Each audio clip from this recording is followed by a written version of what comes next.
In this video we're going to look at how you add and subtract polynomials. Problems that have addition and subtraction of polynomials look like they're very complicated, but they're really not as hard as everyone thinks they are, because there's really just two steps. If you're going to add and subtract a polynomial, you do two things. The first thing you do is you clear grouping symbols. That means get rid of any parentheses that may be there. Now, in some cases you may be able to just drop parentheses. In some cases you may have to distribute a number or a number in variables, or maybe just a negative sign to all the things in parentheses. But you want to get rid of all the parentheses first. Once you've done that, then all you have to do from there is you have to combine like terms. So if you have an x, and then later in the problem you have another x, then you just add their coefficients together or subtract them, whichever the case may be.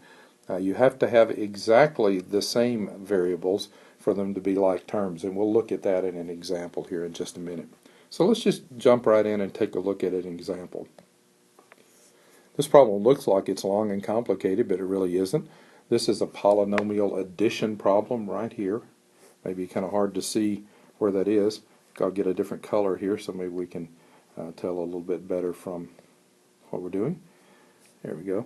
So that's addition, and this is a polynomial of 1, 2, 3, 4 terms plus another polynomial of 1, 2, 3, 4 terms. Again, we're going to get rid of parentheses first. Notice that in the first polynomial there's nothing to be distributed on the outside, so we just rewrite this part of the polynomial and write it without parentheses. So we have 3a squared b plus 4ab squared plus 5b squared plus 2b. Didn't have to do anything there. Now, the second polynomial has a 4 on the outside of the parentheses, so I have to distribute the 4 to each term. I have to multiply the 4 times the 2 in this one, so that's going to give me 4 times 2 is 8a squared b. Go down here on the next line, and then I have to do 4 times negative 3. Don't forget this negative sign right here. 4 times negative 3, which is negative 12ab squared, and then 4 times 2 right there, which is 8b squared, and then finally 4 times negative 3, which is negative 12b. I got rid of all of my grouping symbols, all the parentheses are gone. So now what I'm going to do is I'm going to start looking for terms that they have in common, like terms. And again, you have to have exactly the same for it to be a like term. So I look right here, I see 3a squared b. I'm looking for any other a squared b's, and here's one right over here. There's a plus 8a squared b. So I'm going to add the 3 plus the 8 and get 11a squared b. Look at the next term, 4ab squared. B squared is not the same, but down here I see a minus 12ab squared. Those are the same. The variables are exactly the same with the exact same exponents. So 4 minus 12 is minus 8ab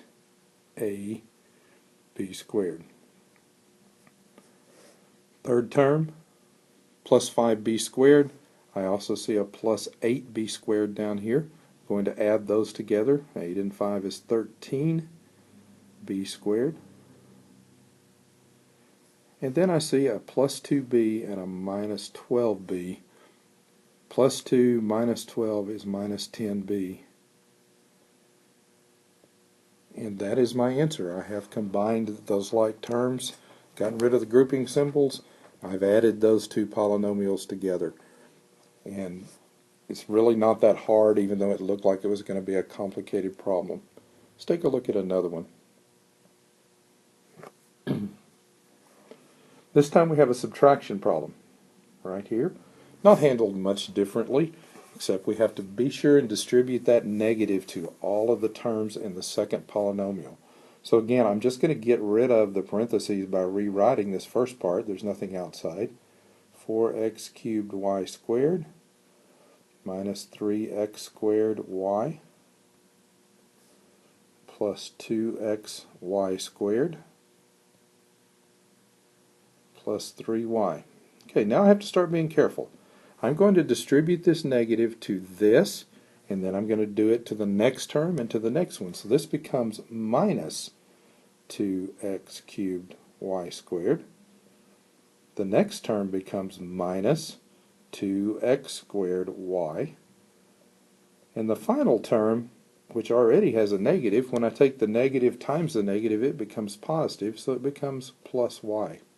So by distributing the negative, I got rid of the parentheses, and now I'm ready to combine like terms again, as I did in the previous problem. So again, we're going to just start combining like terms by looking at the first one, seeing what it has. It has an x cubed y squared. I see another x cubed y squared right there. I'm going to put them together. 4 minus 2 is 2x cubed y squared. And then here's a minus 3x squared y. And there's a minus 2x squared y. That's minus 5x squared y. And then I see a 2xy squared. There's not another 2xy squared, so I just write it down, plus 2xy squared. There's no other xy squareds.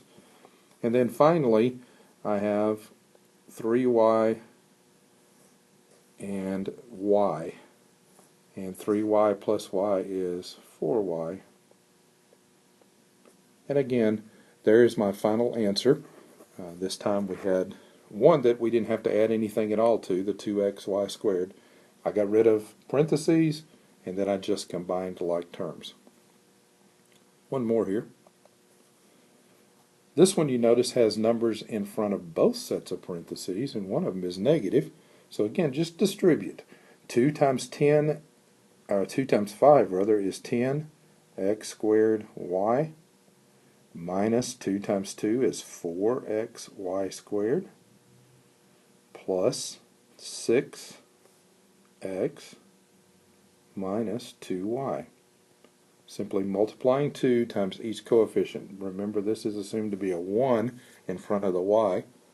Now I have to do the same thing with negative 4, keeping that negative in mind. So that's negative 4x squared y. Then negative 4 times negative 2 is plus 8xy squared. And then negative 4 times negative 2 is plus 8x. And then finally, negative 4 times 5 is minus 20y. So all of my grouping symbols are now gone, and I can go now to the combining terms part. So I have 10x squared y, and I have negative 4x squared y. So 10 minus 4 is 6x squared y. I have negative 4xy squared and positive 8xy squared. So I have plus 4xy squared in all when I add them. There is a plus 6x and a plus 8x for plus 14x. And then finally there's a y here. Minus 2 and minus 20 is minus 22y.